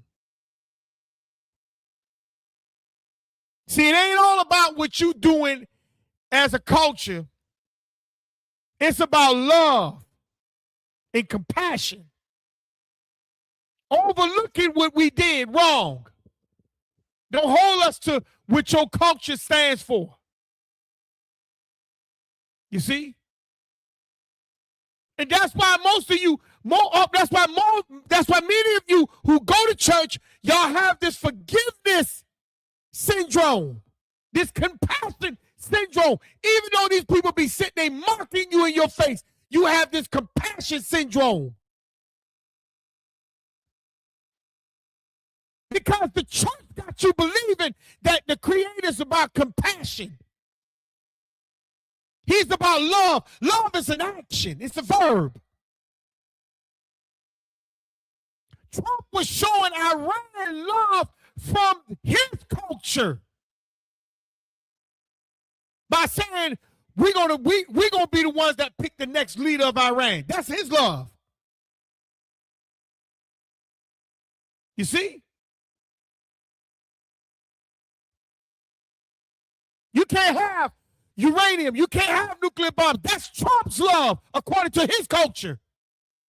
That's not Iran's love.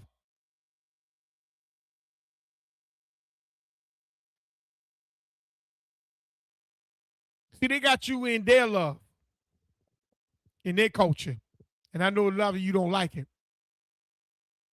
But they got you in their love in the church. They got you walking away from what you believe and what your culture was and still is.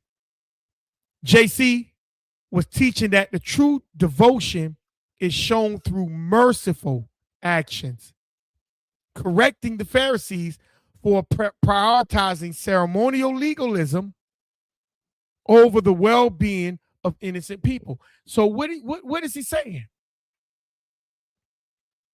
See, we were hungry.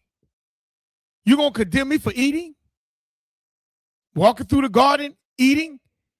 Even though I had 6 days to get things together, but I didn't. And now all of a sudden, because I did not prioritize that, you're going to condemn me for breaking the Sabbath, for not doing what the Sabbath say? Man, I'm greater than the temple. You going to condemn me for that? You see? This is what he's telling the Pharisees.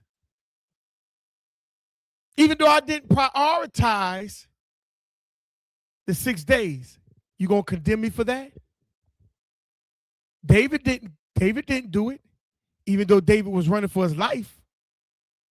And he begged the priest for bread, and the priest finally gave him some bread. David didn't break the law.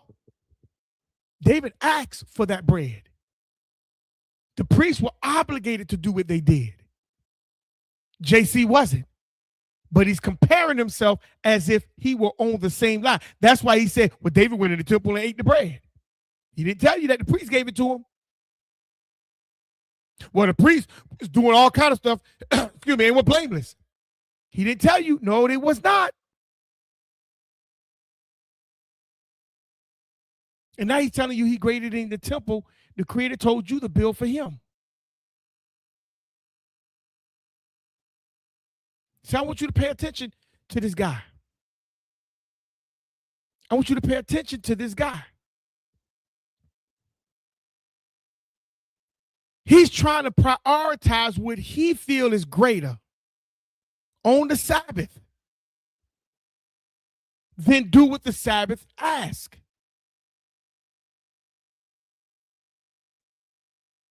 This is what he's saying. This is what he's saying. See, legalism is the culture that you're supposed to be living in. They had the right to challenge him. They had the right to challenge him. Because he was going against the very culture of them. They had the right to challenge him. See, we don't challenge people no more today. We let people get away with everything. We don't challenge them. They had the right to challenge him. They had the right to challenge JC. And I'm coming to a close, and let me share my screen. They had the right to challenge him. See, when we stop challenging people, this is what we miss right here.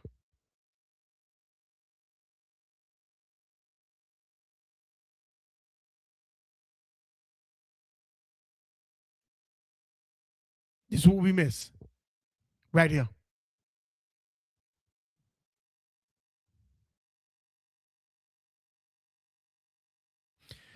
We miss this right here, family, when we don't challenge and we allow these people to tell us what they believe. We do a spit test. Oh, yeah, you come from Africa. You come from Nigeria. You come from Ghana. You come from Beg 2 and all them and all these people. This is where you come from. All these people. But ethno-historians indicate that during the historical period, there were 3 principal bands of Yuchi Indians. One of the Tennessee rivers, one of the West Florida, and one on the Savannah River. The last of these relocated to the Chattahoochee River around 1715 and became part of the Creek Nation.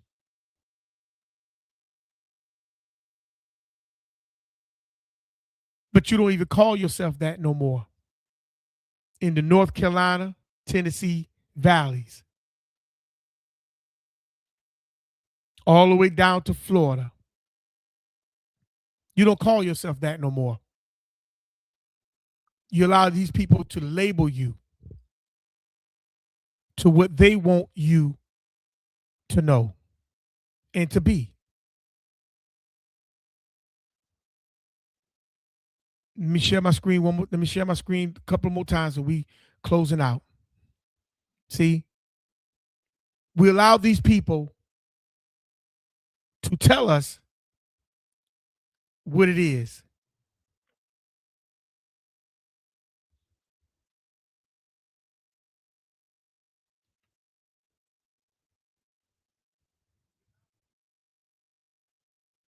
We allow these people to tell us what it is.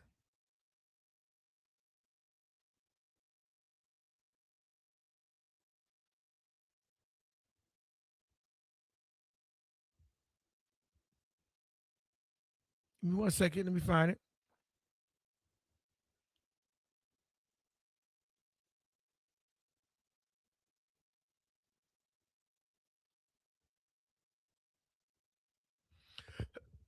Just fair use, fair use. This is not my material. I claim no rights to this material. And I want y'all to pay attention. They're going to put the wrong type of people in your culture. Watch. Let's go. The green ear corn ceremonies. And I want y'all to pay attention to what the green ear corn festival is. Okay? Let's go. Around the world. The green corn ceremony.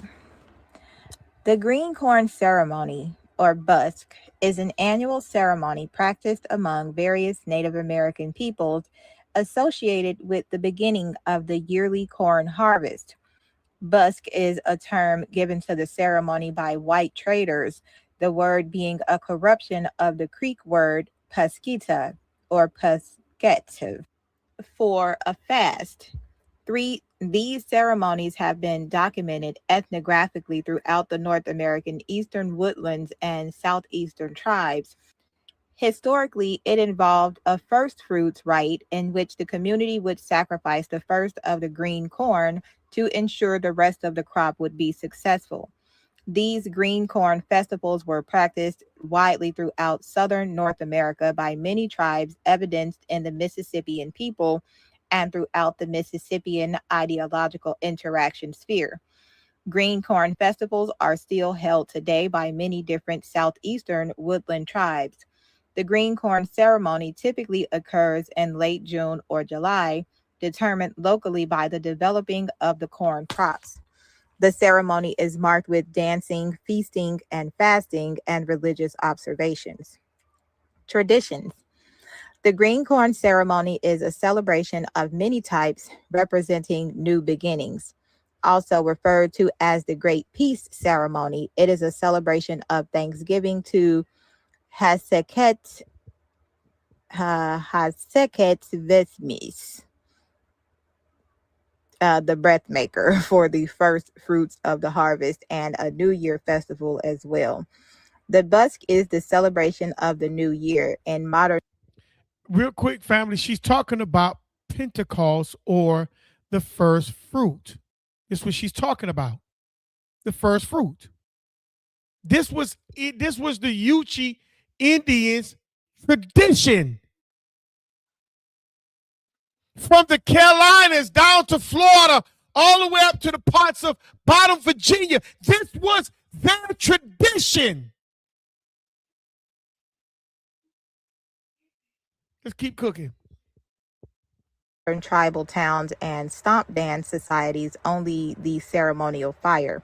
The cook fires and certain other ceremonial objects will be replaced. Everyone usually begins gathering by the weekend prior to the ceremony, working, praying, dancing, and fasting off and on until the big day. The whole festival tends to last 7 to 8 days, including the historical preparation involved. Without the preparation, it lasts about 4 days. Day one. The first day of the ceremony, people set up their campsites on one of the square ceremonial grounds. Following this, there is a feast of the remains of last year's crop, after which all the men of the community begin fasting. Historically, the women were limited in their participation of this part of the ceremony. That night, there is a social stomp dance unique to the Muskogee and Southeastern cultures. So they had a stomp dance. You see, we have a dance coming out called the One God Stomp. See, you got to pay attention. These are your traditions of ritual. But you still following the church.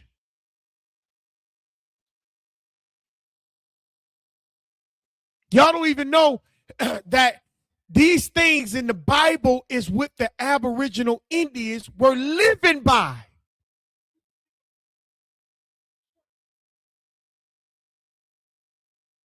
Let's keep cooking. We about done. Day 2. Before dawn on the second day, 4 brush-covered arbors are set up on the edges of the ceremonial grounds, and one in each of the sacred directions.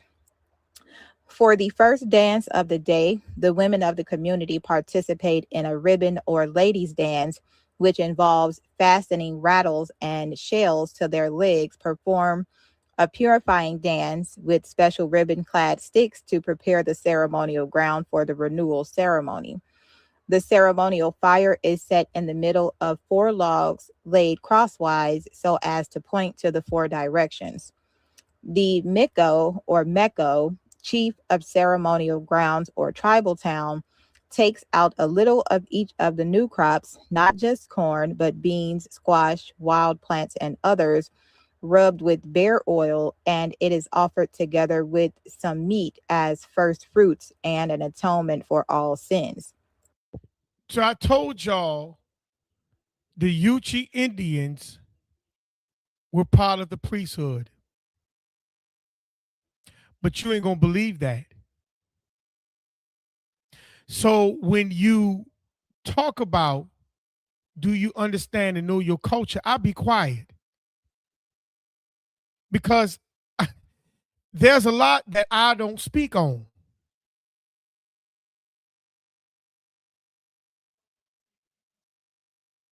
We allow these people to take away our ceremonial culture to follow JC culture.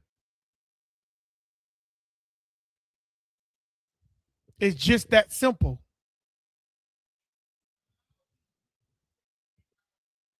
And we're not trying to get back to it. Because we are trying to be in power in the church. What I mean by the church, anything that the church, the society offers, we're trying to be popular in it. That's why they tell you this is a JC, this is a Christian Judaism society.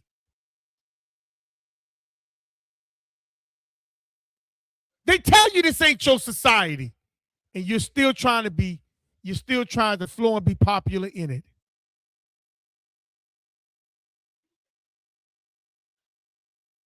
Let's keep cooking. We about done. The fire, which has been relit and nurtured with a special medicine by the medicine man or Helishav, Helishaya, will be kept alive until the following year's green corn ceremony. In traditional times, the women would sweep out their cook fires and the rest of their homes and collect the filth from this, as well as any old clothing and furniture to be burnt and replaced with new items for the new year.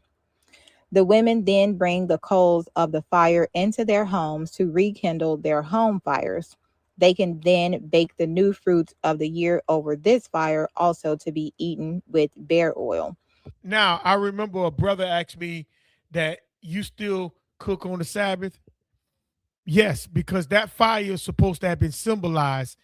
There was not no fire being kindled. No new fire is kindled. What it was is the fire on the outside of the house was always kindled. All the women would go to that one spot of the fire, kindle fire, and bring it into the house. But that fire that they kindled in the house came from the fire that was already kindled outside the house. That's why you have to know the law. But the only way you can know the law is understand your culture. And many of you ain't trying to follow or fall back to your culture.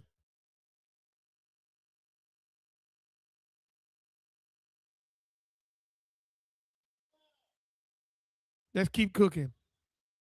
Many Creeks also practice the sapi, or ceremonial scratches, a type of bloodletting in the mid-morning, and in many tribes the men and women might rub corn milk, ash, white clay, or analogous mixtures over themselves and bathe as a form of purification. Now let's listen to that again. She gonna tell you what the ash cloth was. Let's listen to that again. Here we go. Let's go. Just mixtures over themselves and bathe as a form of ceremonial scratches, a type of bloodletting in the mid-morning, and in many tribes the men and women might rub corn milk, ash, white clay, or analogous mixtures over themselves and bathe as a form of purification.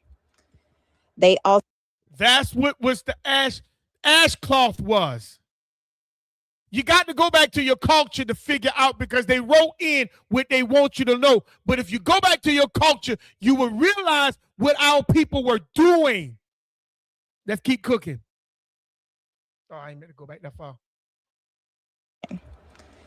They also drink a medicine referred to as asi, also referred to as the white drink. English traders referred to it as the black drink due to its dark liquid which froths white when shaken before drinking.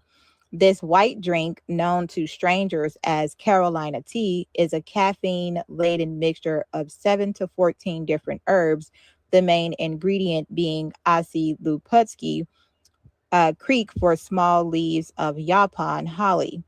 This medicine was intended to help receive purification, as it is a purgative when consumed in mass amounts. Historically, only men drank enough of the liquid to throw up. The purgative was consumed to clean the dietary tract of last year's crop and to truly renew oneself for the year. You wonder why we stay backed up and gassed up and bloated and etc.? Because you don't clean yourself out. You see? This is what the Feast of Festivals was, the first fruit.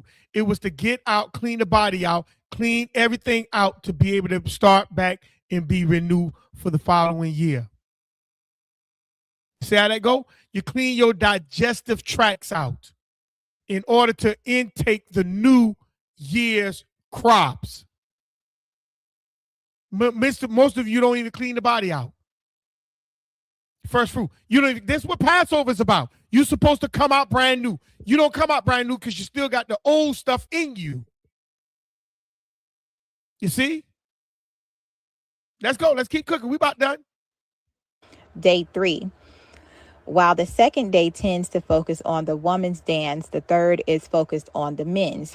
After the purification of the second day, men of the community perform the feather dance to heal the community. The fasting usually ends by supper time after the word is given by the women that the food is prepared, at which time the men march in single file formation down to a body of water, typically a flowing creek or river, for a ceremonial dip in the water and private men's meeting. So the men go and dip themselves in the water. That's a ritual. That's not a baptism. They dip themselves in the water for cleansing. You see? This is what the priests do. They take and they wash themselves. Dipping is a form of washing.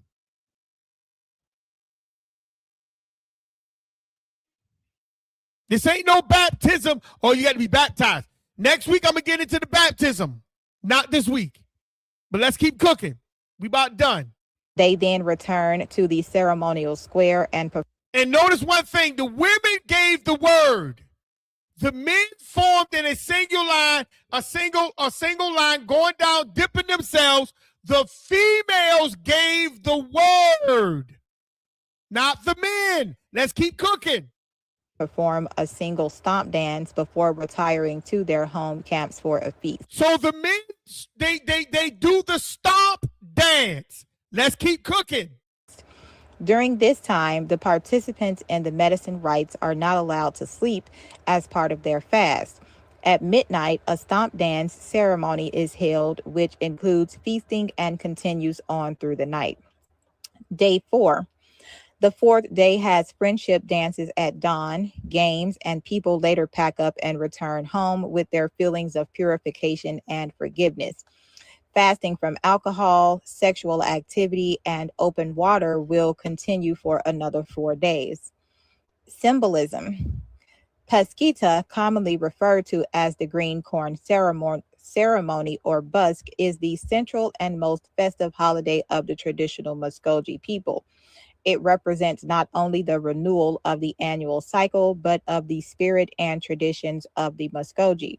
This is representative of the return of summer, the ripening of the new corn, and the common Native American traditions of environmental and agricultural renewal. Historically, in the Seminole tribe, 12-year-old boys are declared men at the green corn ceremony and given new names by the chief as a mark of their maturity. Tribal. That's when some people say some gonna be called this and some gonna be called that. They are now returning and they're now becoming men into the Seminole tribes. That's still the Yuchi Nation. That's just the warrior division. They are now becoming men at the age of 12. That's where y'all get this thing talking about the Jewish people. They young men start to become 12. That's your tradition. That's you.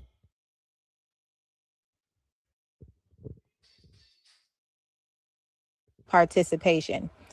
Several tribes still participate in these ceremonies each year, but tribes who have historic tradition within the ceremony include the Yushi or Yushai, Iroquois, Cherokee, Creek, Choctaw, Natchez, Chickasaw, Shawnee, Mikosuki or Mikosuki, Alabama, Hishiti, Hitchiti, Kushata, Tuskegee, and Seminole tribes. Each of those tribes may have its own variations of celebration, dances, and traditions, but performs a New Year's ceremony involving fasting and several other comparisons each year.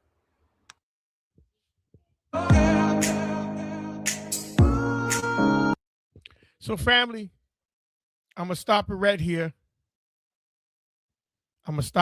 Family. And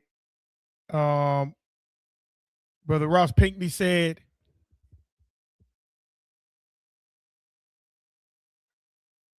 I don't know, the Alaska Ishkar, known as the Sunrise and the Sunset people, are the indigenous nation that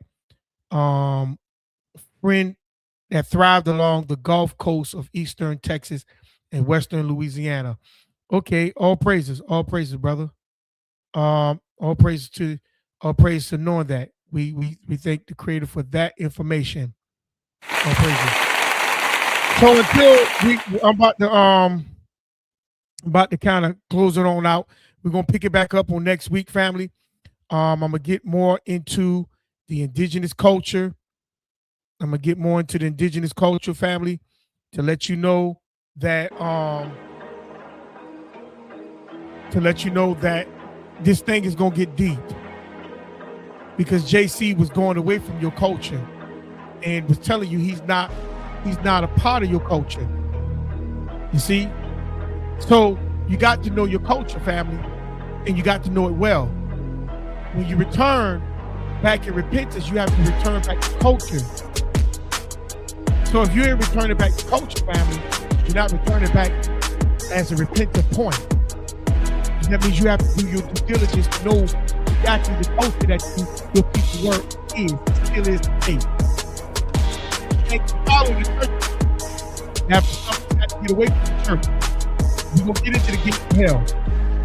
We're going to get into that church that was built upon the rock. Family, I thank you for joining me today. Glory Yaakov. Like I said, next week, we're going to come with things all that have been going up post and in lessons. I thank each one of you for doing that. And we also have one project is coming out, family. It will be dropping on next month. If you look at that, family, look at Latoya, Her part of the project, make the project, help create the project. Here's the project. That project will be dropping next month. The whole project, thank God, project. Thank you, creative. Also, I'm bringing the book back out as well. We thank you, creative, for that as well. So that is coming in the near future. Look at that as well. I feel PR, we're taking the radio station as well, family. We're taking the radio station soon, family. Coming soon. Look at that. But until then, look at the Closeout project for you. See, next month, family, next month, it will be dropping. So be looking for that, family.